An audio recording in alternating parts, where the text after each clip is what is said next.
Hello, everyone. Welcome to our Leadership Forum featuring the Honorable Andrew Chou, Diamond Bar City Councilman. Thank you, Councilman, for joining us. I'm Nicholas Hernandez. I'm Connor Fox. I'm Ryan Melky. I'm Ashton Abaya. For today's topics, we will be discussing your election to the City Council, your inspiration and driving force behind your leadership, adversities you faced in your life, as well as being a notable leader, and how students can be involved in the community. Mr. Chou, can you please tell us a little bit about your background and what inspired you to run for the Diamond Bar City Council and be so involved in the community? Sure, I'm happy to. First of all, I want to thank all of you for the invitation. It's always a pleasure to speak to young students who aspire to be leaders one day. At some point, you guys will be out in the world and doing great things and taking over the world. So it's upon us to guide you, inspire you to be leaders someday, so that you can do the work to be the change that you want to see. And that I'm so inspired by all of you. So thank you for inviting me.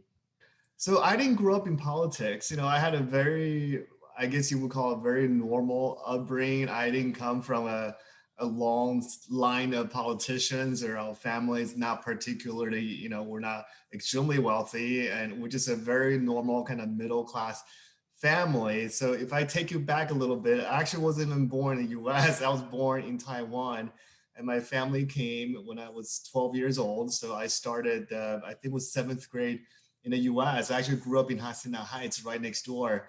So, from there, I had a very kind of typical teenage life, in high school. Then I went to UC Irvine, studied social science, and I got myself into finance as a career. So from high school, college, and I worked in finance ever since.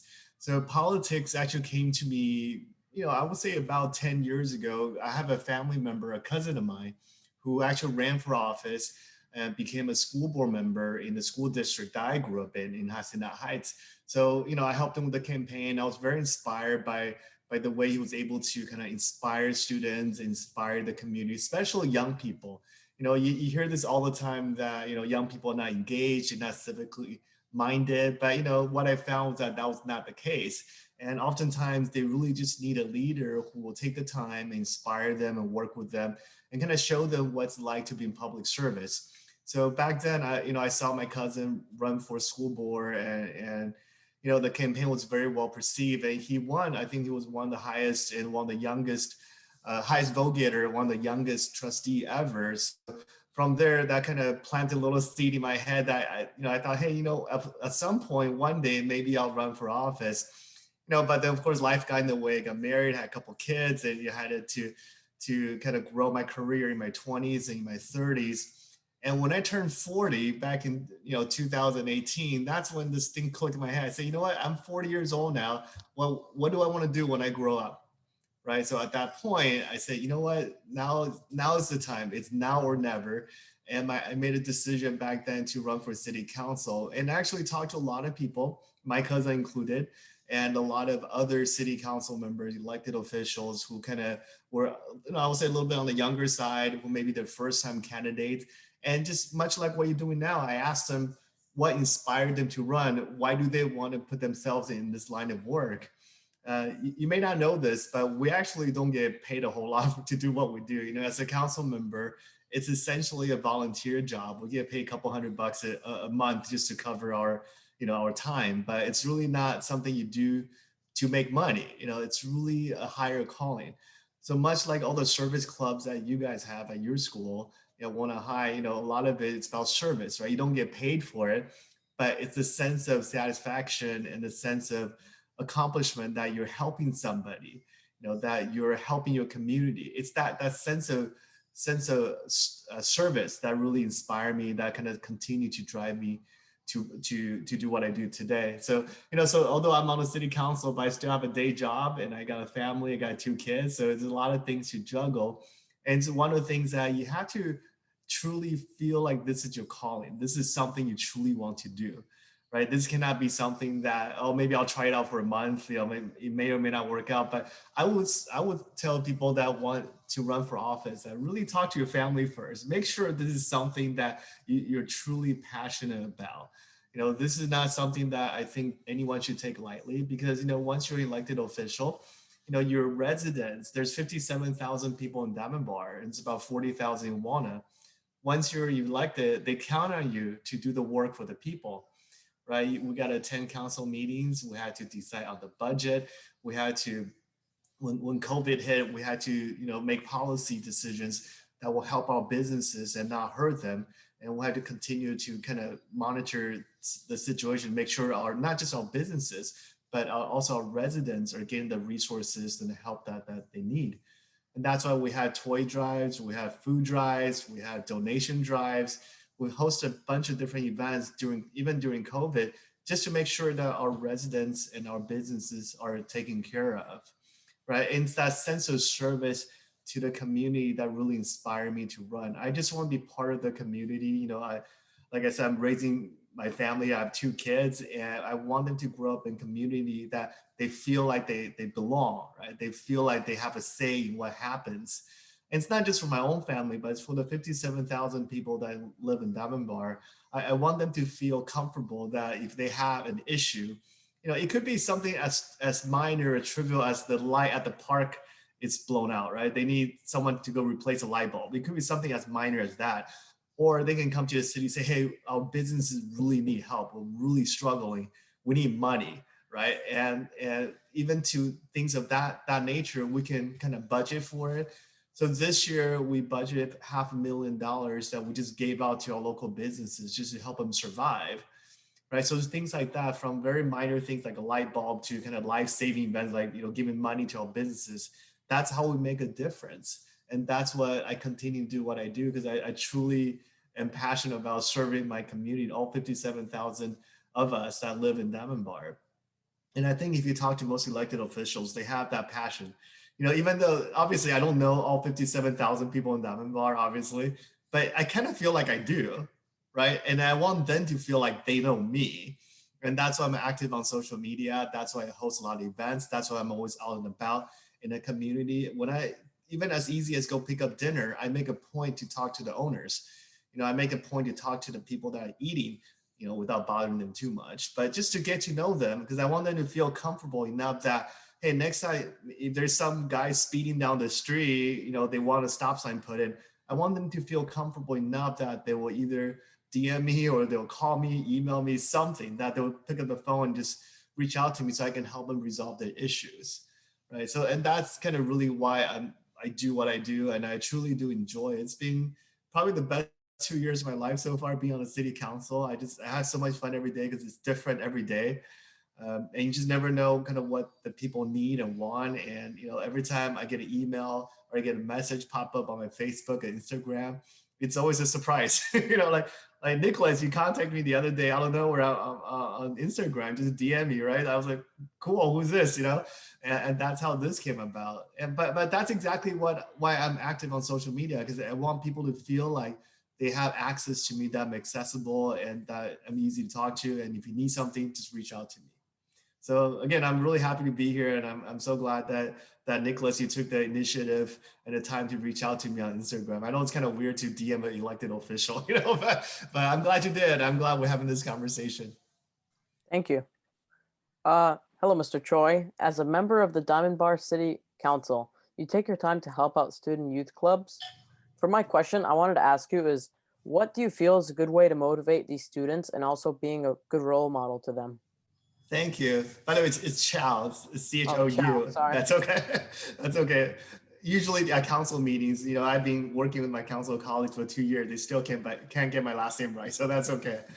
Yeah, but as far as getting youth involved, and I think a lot of time it just takes somebody that's kind of in our position to be willing to spend the time with students, right? So kind of much like what we're doing now, I've talked to, obviously your group, I've talked to key clubs, I've talked to Key Wings, I talked to Boy Scouts, Girl Scouts. I've talked to a lot of different community student groups because I want to help inspire the next generation of leaders. And to me, I can't think of a better way to do that than actually sitting down with them, either virtually or at a coffee shop, and actually talk to them about what we do on a daily basis. What's it like to be elected official? all the good, the bad, and the ugly, and just let them know kind of what we do on a daily basis.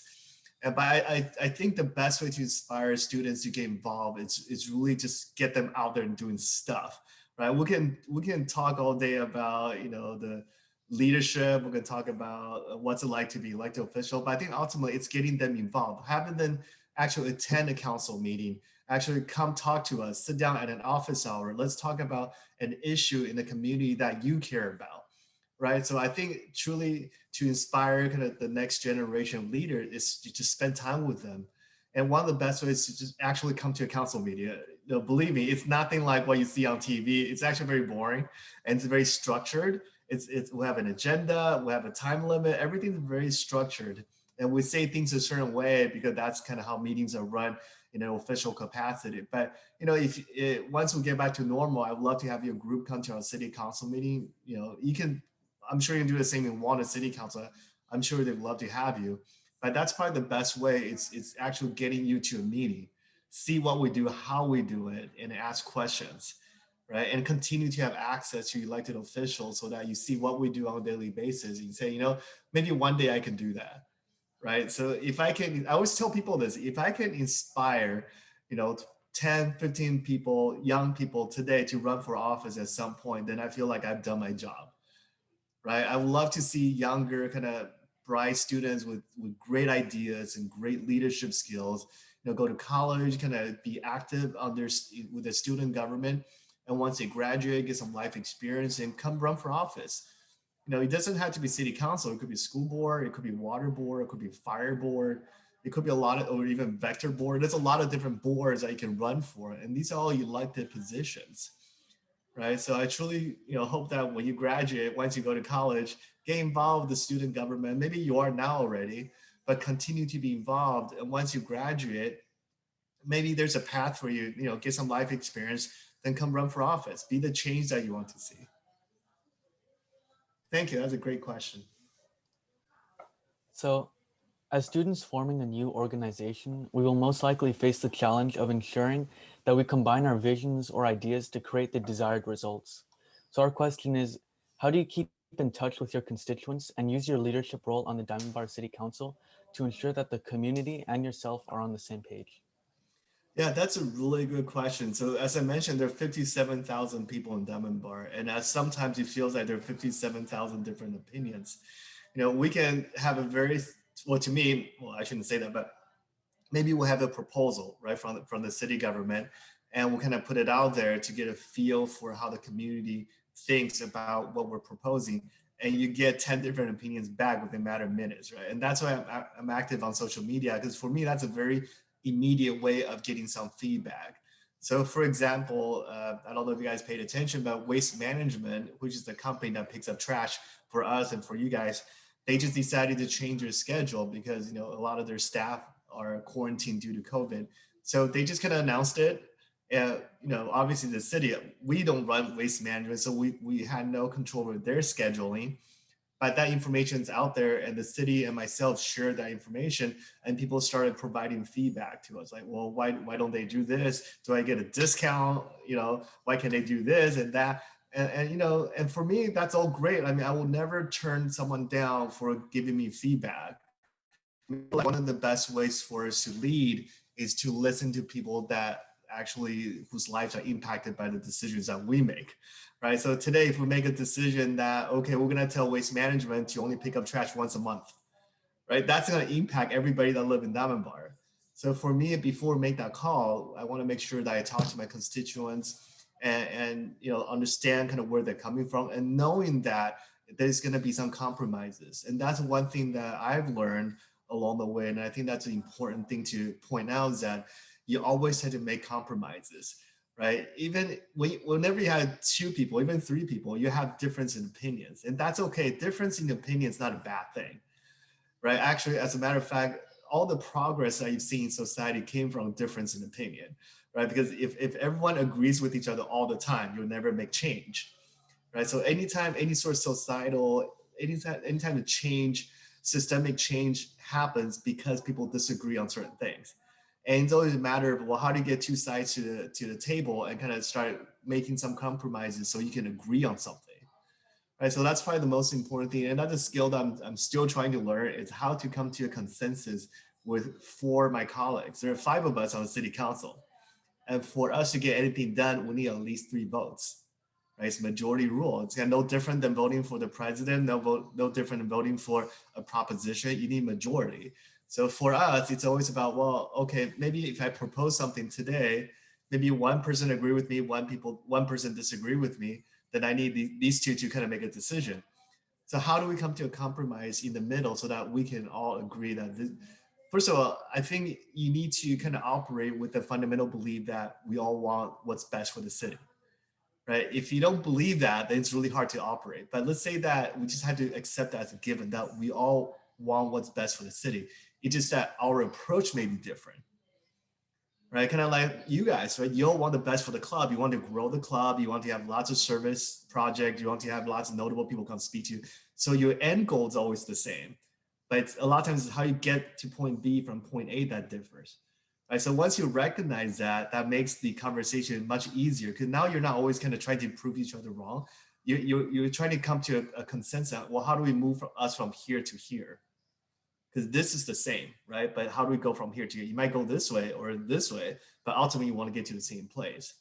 So that's one thing I've learned. It's one, really to listen to my constituents, to know what they think and feel. And I spend a lot of time talking to people that live in Diamond Bar.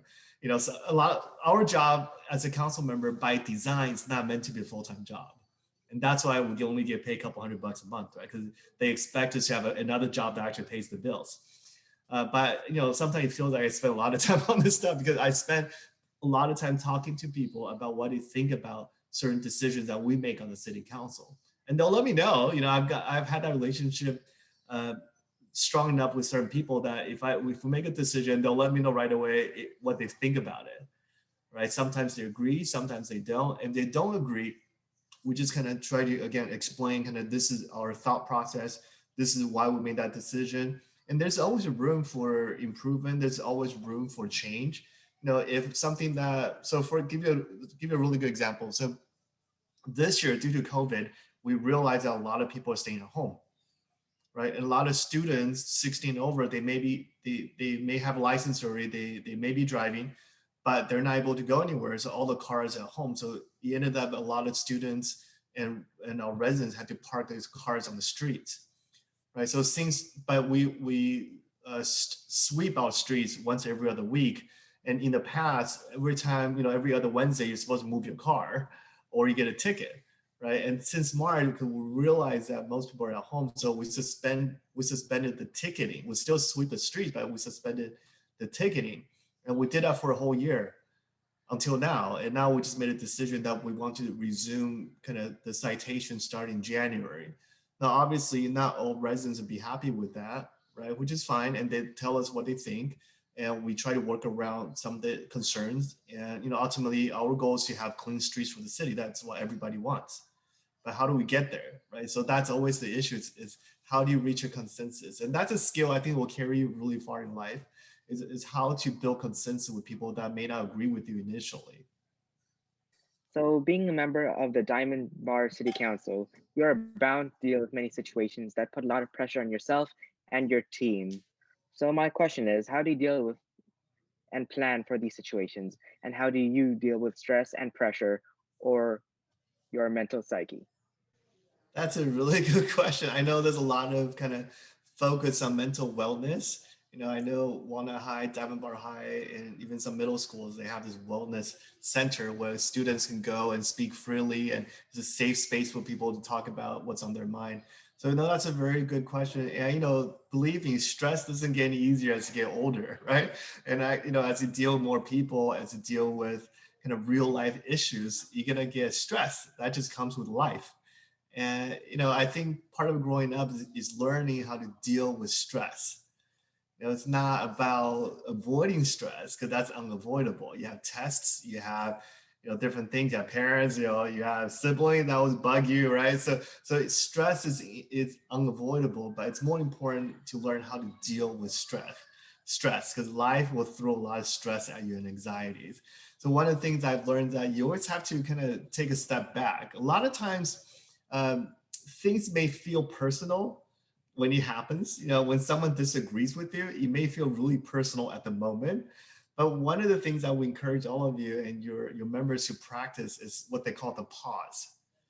You know, don't be so quick to respond. So if someone throws something out in your face, you know, you may have an immediate response. That might be anger, it might be sadness, it might be an immediate response to what was just presented to you. But try to practice what they call the pause, right? Pause for a couple seconds before you say anything, or even pause for a day. Depends on the nature of the issue. So for example, for us on the city council, you know, there are times when people come speak at the city council and they're very critical of some of the stuff that we do. You know, it's just a difference in opinion, right? And your kind of tendency, where most people will be like, oh no, I need to explain myself. You know, I need to tell them right away, this is why I did this, you know, and that's kind of a natural tendency because people generally speaking don't want conflict, right? We want to resolve our conflict. But a lot of times it actually helps to actually take a pause and let us sink in for like a day, right? Especially if it's a really kind of big thing. Like, let it sink in for a day. And the reasons that once you have that pause between the time that something happened to the time you respond, now you can kind of think it through. You know, and your initial kind of your gut emotional reaction will kind of go away a little bit and becomes more of a logical and kind of a thought through reaction. So one of the ways that I try to deal with stress is really just taking that pause. You know, don't be so quick to respond. Even if someone, you know, throws something very critical out at me, or online on Facebook, and I don't know if you've seen it, but some of the people are just, you know, they'll say whatever, right? You know, used to be that my tendency would be I want to respond right away. I'm gonna hit that reply button and I'm gonna respond right away. And you know, and sometimes it happens where you go back half an hour later, that comment's already deleted because whoever posted it also realized how that came off and they go back and delete it. Or they go back and edit their comments, so no longer you're answering the wrong context, right? So now I say, you know, someone says something really critical about me or about the things that we do in Diamond Bar, I'll just kind of let it sit for a little bit. And sometimes, you know, other people will chime in, you know, the conversation will go a certain way, or you might have misunderstood what they said. And that's happened. You know, someone says something that sounds very critical, but that's not what they meant. And that's another thing I did realize, that not everyone's really kind of used to speaking sometimes. And also when they post things online, it's not necessarily what they mean, right? Because it's hard to read sarcasm on Facebook. You can't tell when someone's being sarcastic, right? And also it's hard to tell when someone's joking on Facebook. So sometimes they'll post something and they'll read a certain way, but you kind of let it sit for a little bit. You go back and read it again an hour, 3-4 hours later, you say, oh, I don't think that's what they meant, right? So yeah, in order to deal with stress, and there's other things you do, and a lot of times you just have to take a break. You just have to unplug. You know, I was in a couple, I think this was, I forgot when, but some time ago, my family took a trip to Big Bear. Like we rented a cabin, right? And that was gonna be our family time. We brought our kids, we're gonna go hiking, we're gonna go play in the snow, and this is kind of our family time. But I made the mistake of actually checking on my Facebook, right? And just so happens this was the Black Lives Matter weekend, right? And you know, there was a lot of comments on Facebook, and I was the only council member in Diamond Bar that kind of vocally or publicly supported the movement because I believe in the cause. I believe in what they stand for. You know, I don't believe in you know, obviously damaging and looting and all of that, but I do believe fundamentally they're fighting for systemic racism to be over, and they're fighting for equity. So I believe all that. But I was the only council member, I still am the only council member that publicly basically went on record to support them. And that, you know, it's a hot topic. I understand it's a controversial topic. So because I came out and took a position on it, I started getting feedback from both sides. There are people who really supported me, and then people were really critical about, you know, why would a council member come out and support them and join the marches? Because I was actually on the street on Grand Avenue with them. You know, I was at the march, right? So, and that weekend, back to my point, you know, I made a mistake of actually checking the comments and responding. And that kind of spiraled down real quick, from that point. So one thing I learned is that, sometimes you just have to unplug, to deal with the stress. It's not that to bury your head in the sand, but it's really to kind of take a pause, give yourself some time to kind of to decompress and digest what you just read, and maybe respond a day or two later. And by then everyone's cooled off, everyone's not as hostile, and just an easier conversation at that point. Right. So, this is kind of an adult example, but in your world, I'm sure you deal with a lot of things with friends who maybe inadvertently said something about your hair, about your clothes that day, something that just didn't sound really nice. But, try to give people benefit of the doubt and try to kind of take a break from it, take a pause, and maybe don't respond right away and just wait a day. Most things can wait a day. Trust me. There's nothing that life and death, well, if someone choking on their food, that's different. But most things can wait a day. That's one thing I've learned over the years. Just wait a day before you respond. It's fine. No one's gonna die. Thank you for that. So Sure. before becoming a city councilman, you served on the Parks and Recreation Commission, right? Yes. So during your time there, what new ideas and lessons basically did you take from the commission and apply to your campaign and current term as a city councilman? Yeah, so serving on a commission is a great starting point to be on the council. So on a commission, it's an appointed position. So for example, in the city of Walnut, I believe they have a youth advisory commission where the council members will appoint a student, for example, to serve on the commission.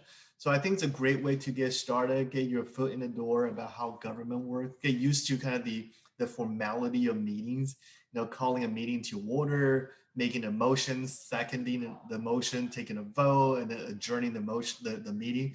So it's a great way to kind of learn the process of how to run an official meeting. And also you learn how to make compromises. As I mentioned earlier, there are 5 people on the council and there are 5 people on the commission. And your job is to get at least 2 people to agree with you, right? So you get 3 votes. If you can, ideally you want all 5 people to agree with you. And that's always been my goal. So how do I get all my colleagues on the council or on the commission to agree on certain things? And a lot of times that just means we have to make compromises. Sometimes maybe it means that let's get more information before we can make a decision. And sometimes my mind's changed. Once I propose something, ask for information, comes back to not what I understood it to be, then I'll change my mind. I always keep an open mind. Right, and that's one thing I learned serving on the commission, that you always have to keep an open mind because things may not always seem like what they seem to be. Once you start digging into a little bit, once you get more information, and one thing I'll give an example. So there's a park in Diamond Bar when I started serving on the commission that was washed out by a flood. This was a couple of years ago, and at the time, as a park and rec commissioner, our priority number 1 is obviously the safety of our residents. And secondly is, well, how do we rebuild that park, the quickest way possible? And at the time when I was serving on commission, I didn't have all the information. So I didn't understand why it was taking so long for us to start construction to kind of repair the stairs that was washed out and the slope that was washed out. And as it turned out that we had to apply for the cost to be reimbursed through FEMA, which is a Federal Emergency Management Authority. So agency, so we had to get money back from them. So if we had gone ahead and spent the money to fix the park without this agreement with FEMA, that means the city would have to pay about $1 million to fix the stairs using taxpayers' money, right? But if we waited and once we got this agreement from FEMA, they say, okay, that looks like a repair caused by a natural disaster, which then will qualify for reimbursement from federal government. That whole process took a year. So finally, after a year, FEMA agreed. We started construction, which took another 9 months. And finally that was done. And then FEMA gave us the money back. Right. So that's one thing I learned on the commission is that, a lot of times you just need more information, and it's okay to wait. It's okay to, not to rush to a decision, because the stuff that we do, honestly, none of it is life and death. And I would say 99% things in life are not life or death. Right? Things can wait a day or things can wait a week. So just get more information, kind of talk to more people, talk to residents about what they think, and get more factual information before you make a decision. So I would say that's one thing I really learned on the commissions, how to work with my colleagues, and also how to get more information before making a decision. Thank you. During your time running for city council, what was something that someone either said to you on social media or even just right in front of you that you used to for motivation while you were running? Yeah, so when I ran back in 2018, I was a first time candidate, meaning that I never ran for office before. And at the time, I had only lived in Diamond Bar for a few short years. So I was running against a few other people that have a much longer history in Diamond Bar. They've been around longer, and they're involved with sports, band, different things. So a lot of times people back then, at least, people will be like, well, who's Andrew? Why is he running for city council, right? So I got a lot of questions about just my from anything from my background to kind of why I guess the feeling at the time, at least from a few people that told me afterwards, that they felt like I moved to Diamond Bar just to run for city council, right? And in the political world, that's kind of frowned upon. That's not something that people generally would encourage, because I feel like you're just taking an opportunity, right? You're an opportunist.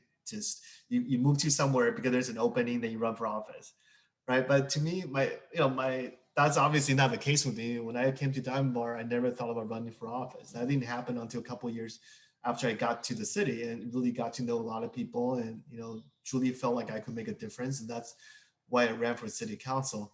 But yeah, during campaign, people ask me that all the time, and that just made me feel like it actually gave me more conviction on what I was doing. It's that I really wanted to make a difference, right? Because I didn't feel like it's not a monopoly to serve, right? It's not to say that, oh, you have to live in Walnut for 30 years before you can serve the community. I don't think that's the case. I think anyone who has the heart and the desire and the commitment to serve should be allowed to serve. And the best way to do that is to run for office, right? If you can convince enough people in Diamond Bar or Walnut to vote for you, then you can be in a position to serve. Right? So when people ask me those questions, I turn that into motivation to run for office and really convince people, right? Although I've only been here for a few years, but I live here. My two kids go to school here, and I moved my company to Diamond Bar because I'm so committed to kind of having my roots here. And I'm not moving away. We have, we bought a home here. We're just not going anywhere.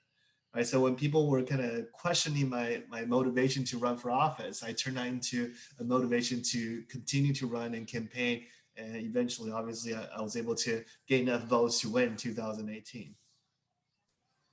So thank you. Sure. When running for city, oh, sorry. Well, yeah. No, go. Sorry about that. When running for city council, I'm sure you faced opposition and people who did not agree with your vision for Diamond Bar. So knowing that everyone is invested in the community and contributes to its success, what would you say is the best way to move ideas forward while working with others who disagree with you? Yeah, the best way is to find consensus, I would say. Earlier I mentioned that we have 57,000 people in Diamond Bar, and at times it feels like we have 57,000 different opinions. And you just have to accept the fact that not everyone's always going to agree. It's almost impossible to have everybody agree on anything, right? So ultimately our job is to make the decision that's the best for most people in the city, right? And that's why there are five of us. Each of us are elected, and we represent however many people that vote for us, but we serve the entire city. So if we make a bad decision on the council, if we push for a policy that ultimately, becomes let's say, a disaster, then the people have the power to vote us out at the next cycle, right? Or even a recall, right? So we always have to answer to the people. So yeah, so you're right. We don't always agree, and not even once we vote on something, once it's a done deal, the public may still not agree with us. At least some of them may not agree with us. And you have to live with the consequences. When we go to sleep, you have to be able to look in the mirror and say, okay, I made the right call today. People may not agree with me, but I have my reasons, and I truly believe this is best for the city. Now, after every vote, if you can truly tell yourself that and you truly believe that, then I think that's a good thing, right? But if you go to sleep and look in the mirror and say, I don't know if I don't know if I made the right call, then maybe that's not a good vote that you made that day. right? So although, we don't always have to agree, but we always try to do what's best for the city, at least in our opinion. And that may differ from council member to council member, that may differ from resident to resident. But ultimately, I think if our heart and minds are in the right place, we'll make the right decisions. And if we don't, then the voters will let us know. And next time we're up for election, we will not be invited back, right? So and especially when you run for city council or office in a relatively small city like Diamond Bar, the feedback's very immediate. If you make a wrong call, or if you make a wrong vote, or if you make a wrong policy decision, people let you know about it, and you learn real quick that what makes people tick. But it's not to say that you always have to vote the way that certain group of people tell you to vote. Ultimately, you need to have enough conviction in yourself that what you're voting on is what you truly believe is best for the city. And you almost have to always kind of expect that not everyone's going to agree with you. No matter what I vote on, no matter which way I vote, I know there are people that don't agree with me. That's just the nature of our job. But you can't let that stop you from doing what you think is right. I always remind myself that I was put in this position on the city council by almost 8,000 people at Diamond Bar.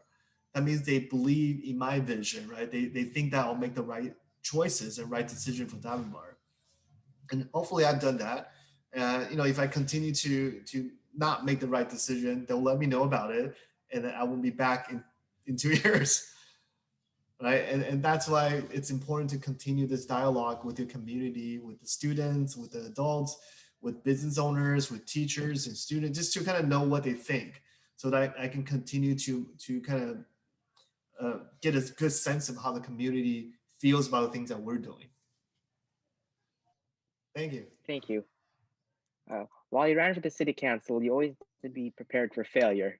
This possibility of failure is a big deterrent for people, as they don't want to let people who support them down, especially if they are aiming for a high position such as yourself. How do you overcome the fear of failure, and what advice can you give to others about this topic? Well, I think you almost have to accept it. You just have to accept the fact that, at some point you'll screw up. At some point you're going to make a decision that will just angry a lot of people. You almost have to accept that. When we have our council meetings, we look at the agenda the Friday before the meeting, and once in a while there's a very controversial thing that will be on agenda, right? And I know that no matter which way we vote, someone's not going to be happy. But by the same token, someone will be happy, right? Because everything has at least two sides, sometimes 3 or 4 different sides. But whichever you vote, that means some people will agree with you, some people won't, right? So you always have to accept the fact that not everyone's going to be happy with the things you do. And if you can accept that, that will make your life a lot easier as an elected official, I think. But ultimately, the most important thing is that you always have to have the right conviction. You have to really believe in your soul that what you're doing is right. And I think most people, I don't want to say all, but I think most people who are elected truly believe that. That I go to a lot of different functions. I talk to a lot of other elected officials. I've known your mayor, Andrew Rodriguez, for years, and if you talk to any of them, they fundamentally they truly believe what they're doing is the best thing for the city. They really believe that, right? Because if they didn't, then they wouldn't be on the council. You wouldn't be on the city council and make decision that you think is bad for the city. You just won't. You won't do it, right? And people who do that end up either in prison or end up not being on city council, right? So people who are in city council or any sort of elected body, they fundamentally believe what they're doing is the best for their constituents. Okay, it's just sometimes, so that's why it's important to when you vote for somebody, when you elect somebody, their vision has to align with your vision for the city, right? For the state or for the country, because that vision will be the driving force behind how they vote on certain things. Right. So when you vote for your city council members, next time, whenever there's election, it's more important to find someone who has the same vision as you. Do they want a city to go a route where, and now we have a lot of malls, or do they want a lot more parks? They're kind of like those big picture decision making. Kind of what is your vision for the city? I think so. When you vote, that would be a very important thing to look for. It's whether or not the candidate's vision agrees or aligns with your vision of this city. But as far as dealing with failure, I think, you just have to accept it. It's like everything else in life. When you take a test, you just have to know that you're not going to ace it every single time. It's just a fact of life. It doesn't mean you're not prepared. Doesn't mean you're not bright. It just means it didn't happen, right? So for me, it's just a matter of just accepting that we're gonna have times where we're not meeting the moment and we're not fully there. There's gonna be those situations, but it's okay. It's really okay. Wait a day, look back, it'll be okay. Thank you. Yeah. So, as a city council member, were there any problems that you faced, such as gridlock within the council, or as you mentioned before, coming to a consensus that you were able to overcome and also contribute to making the ultimate verdict, or even in some situations, casting the deciding vote? Yes, no, that's happened quite a bit. So I would let me think about a good example to share with you guys. So the way we vote, there are 5 of us. So usually, the mayor, whoever's mayor at the time, we rotate to be the mayor. So whoever's mayor at the time would have the tiebreaker. So much like in the Congress or in the Senate, the Speaker of the House will be the tiebreaker, or the Vice President will be the tiebreaker for the Senate, right? Because you will go kind of to the council members, you take 4 votes, if it's 2 and 2, then the mayor be the last person to vote. So since I haven't been the mayor of Diamond Bar yet, so I haven't had to cast that deciding vote, I guess. That hasn't happened. And most of the things that we do vote on, we do try to come to a consensus. Our goal is not to pass something that's 3-2 or 4-1. We would like something to pass 5-0. So when that happens, that means we've crafted the policy or the resolution to a point that we all can agree to it. Right? And that's always, to me, it's a win for the city and it's a win for the people. But if you constantly have propositions or policy that's passing, but 3-2 or 4-1, then that means not everyone on the council is convinced that this was the right thing to do.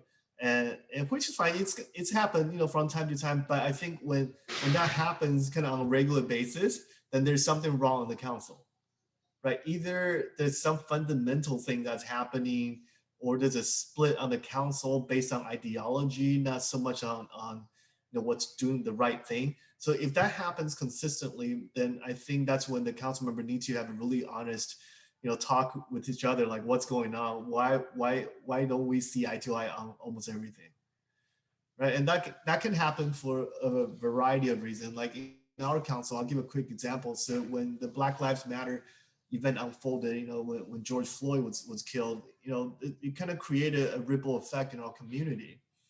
And much like every other community, there are people who thought that, hey, that's police brutality, that's systemic racism at its worst. And then people would say, hey, he shouldn't have fought back, right? So there, you have those 2 sides. And same thing in our council. We have opposing views on what happened. And then we had, I don't know if you guys remember, but we had that protest at the corner of Grand and Diamond Bar Boulevard back during the summer. And I was there. I was in the middle of it. I saw it. I saw exactly what happened. I saw how it escalated to a point that where one of the sheriffs fired pepper balls into the ground because there was a protester that got a little too close, right? I was there. I saw it. So when that happened, we had a very kind of detailed discussion on the council. Well, I feel strongly that as a city council, we need to make a statement. I felt that most of the people that were at the protest were students that I personally knew. And also I knew a lot of them were family members that brought their kids to the street corner to wave signs and just to voice their support for this movement. So at the time, I feel very strongly that as a city council, we need to make a statement. And I felt like the best way to make a statement was to our county supervisors to support. At the time, they were pushing for something called 8 Can't Wait campaign. It's a police reform initiative that they were pushing. So I thought the best way is to, 1, send a letter to the county supervisors to support them. Secondly, to send a letter to the LA Sheriff's Department, which provides police service to us in Tijuana, to send to the Sheriff Villanueva, and say that, you know what, you guys need to make some changes. You know, and I feel very strongly that we had to send this letter to two of them, the supervisor and the sheriff. Because ultimately, our city, we pay over $7 million a year to LA Sheriff's Department to provide services to our city.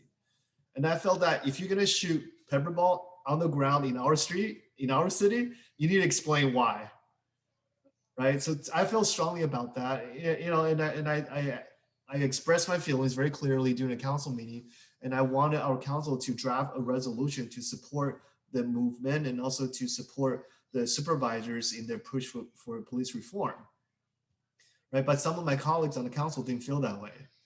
You know, they just have a different view on things, and they felt that, you know, it's not up to us to dictate police policies, and they just felt differently, which is fine. You know, so when I made that proposal that I wanted to draft a letter of support, you know, we had a very long discussion that day. I remember it went on for, I don't know, an hour or two. It was a long discussion that we had, and we couldn't come to a consensus on what to put on the letter. They just, you know, at the time, they didn't feel that it was our place to tell the sheriffs how to handle a situation.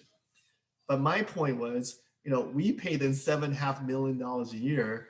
We should tell them how to handle the situation in our city, on our streets.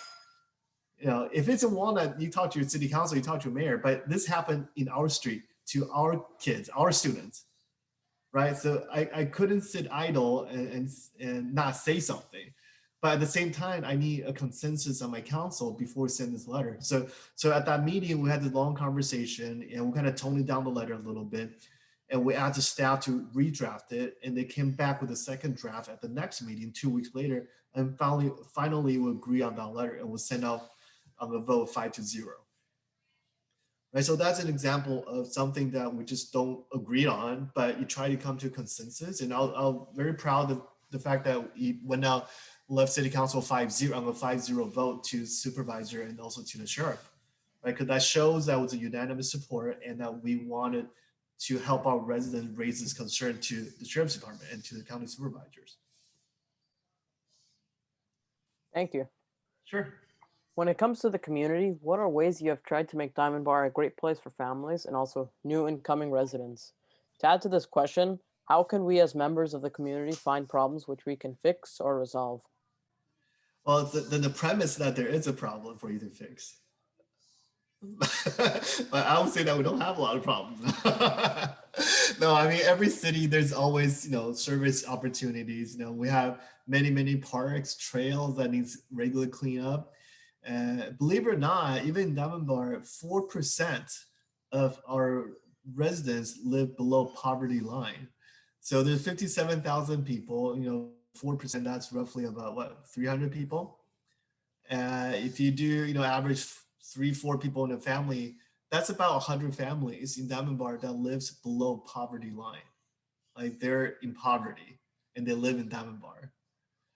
Right? These are the things you normally don't think about. Someone come to Diamond Bar, all they see is, oh, it's the country, you know, with all the $3 million homes. That's all they see, right? But they don't realize 4% of our population live in poverty.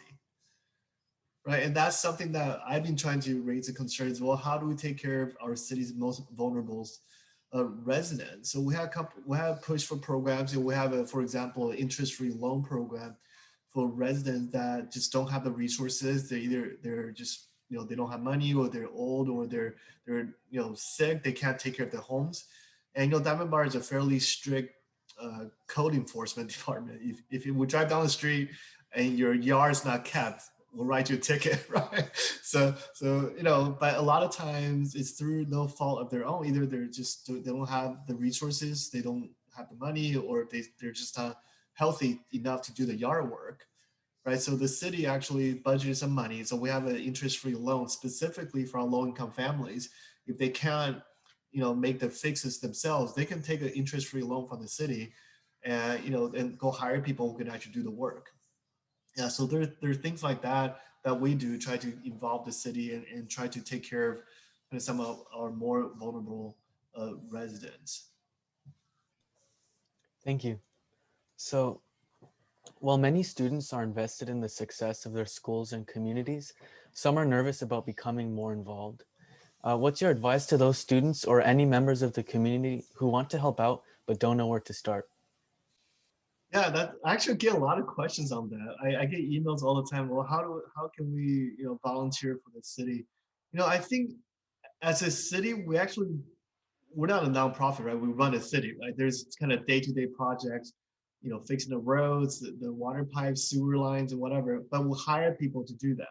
We'll hire contractors. Everything we do has to be kind of very precise. So we actually hire professional contractors to do that. So generally speaking, the city doesn't. We don't need a lot of volunteers to do work for the city. Like the day-to-day stuff. But there's a lot of service organizations. Kiwanis is one of them. Leo's another one. They do a lot of stuff in the community. They will go and clean up a park, or they would do an Eagle Scout project. I think one of them fixed up a kennel at a animal shelter. I forgot what it was, but yeah, there's a lot of work that you can do in the city, but always, there's always a balance, right? Your question earlier was that, well, how some people might be afraid getting too involved, doing too much. Yeah. I mean, ultimately, your most important job is a student. Right? That's still your first job, right? So once you want to make sure that's taken care of, and you have extra time, do some community work. Our city, we do have something called DB for Youth. That's kind of our form of volunteer. We recruit, or whoever is a teenager that lives in the city can join this group, and they have activities. When we have city events, they go out, we give them a T-shirt. They kind of help direct traffic. We do have those opportunities with the city, but just on a day-to-day basis, we rely on our church groups, our local service organizations, our student groups, student clubs to do most of the volunteering. Thank you for that.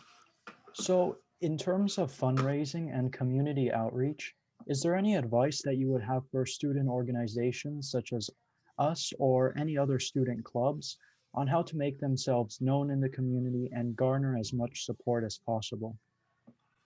Yeah, so as far as fun, and that's always the tough part, right? There's so many service organizations, so many students, and so many new clubs coming out all the time.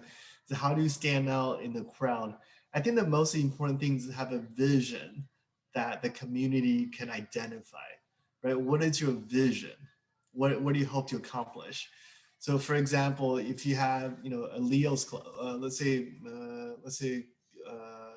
Key Club or Key Wins, for example, they work with students, so they have a vision, right? They have a brand, they have a known kind of service project that they do. So I think the most important thing for you to how do you connect with the community is that what is your vision for your club? Let's say, for example, your vision is to inspire your members to run for office one day. Right? That's a very specific vision that you have, and someone in the community may identify with that. They say, hey, you know what? I need to support that group because we need to get more kids involved in politics. And so that's a very specific vision that you can have. And most people, I've found that they will support an organization or a candidate because they share your vision, right? And the thing to remember is that you can't be everything to everybody. Right? You have to kind of narrow it down and say, like, this is something you want to focus on. And I know in your email introduction, so you want to focus on leadership and community service, right? So I would suggest be a little bit more specific. They say, what is leadership to you? Does that mean you want someone to run for office one day? You want someone to kind of go to Africa, go on a mission? Like, what is leadership to you? So if you refine that a little bit, because there's plenty of leadership-based organizations, right? But you refine that a little bit and say, okay, our vision of leadership is we want to see if our members can do this by being in our club. Right, then now you have a purpose. And once you have that purpose, then you can go out and try to raise money. Say, hey, if you want to see more Mustangs, run for office one day, you need to support our club. Right. And that vision will identify with something. It's not gonna identify with everybody, but those that will identify with that vision will say, hey, I need to support them. When's your next fundraiser? For example. So I think for you to make a name for yourself and raise funds for your club, it's really to kind of clearly identify that vision. Like, what are you guys here? What are you about, basically? Right. I know there's some other groups that focus on STEM. Like, oh, our vision is to get somebody to win a Nobel Prize one day, or something like that. right? And once you have that vision, say, hey, I can identify with that. I want to support that. And that's something that, your leadership team will have to come up with. The 4 or 5 of you will have to come up with. And with that, we would like to thank you so much for even agreeing to join this meeting right here. We thank you for taking your time, like out of your day, just to speak with us, a new organization.